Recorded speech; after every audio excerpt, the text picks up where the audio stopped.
கரூர் சம்பவத்துக்கு அப்புறம் விஜய்க்கு ஆதரவாக நிற்க பலர் பயப்படும் நிலையில் ஆக்டர் சிபிராஜ் ஒரு வீடியோ போஸ்ட் வெளியிட்டிருக்கிறாரு. அந்த வீடியோவில் விஜய் அவர்கள், இதோ பாருங்கள், என்ன மட்டும் இல்லை, என் இமேஜை கூட உங்களால் ஒன்றும் பண்ண முடியாது, ட்ரை பண்ணுறீங்களா, எங்கே பார்ப்போம் அப்படிங்கிற அந்த வீடியோ தான் அது.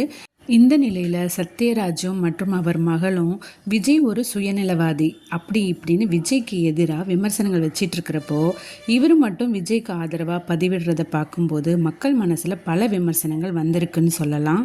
சத்யராஜ் அவர்களோட தைரியம் அவரோட பொண்ணுக்கு தான் இருக்குது. இது போன்ற துயர நேரத்தில் விஜயை ஆதரித்தா தான் படத்தை விஜய் அவர்களோட ரசிகர்கள் வந்து பார்ப்பார்கள் என சிபி நினைக்கிறார் போல. 41 பேரின் உயிர் உனக்கு கண்ணுக்கு தெரியலையா? நீயும் 2 குழந்தைக்கு அப்பா தானே?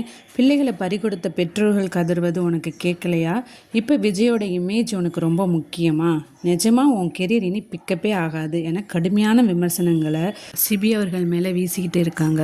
இப்படி குடும்பமே டிவிக்கு தலைவர் விஜய்க்கு ஆப்போசிட்டாக இருக்கிறப்போ தளபதிக்காக இன்ஸ்டாவில் ஸ்டோரி வச்சு தளபதியுடன் எப்போவும் நிற்பேன்னு சொல்லியிருக்கிறது விஜய் ரசிகர்களுக்கு கொஞ்சம் ஆறுதலாக இருக்குதுன்னு தான் சொல்ல தோணுது. இதை பாருங்க, என்ன மட்டும் இல்லை, ஏன் இமேஜை கூட உங்களால் ஒன்றும் பண்ண முடியாது. ட்ரை பண்ணுறீங்களா?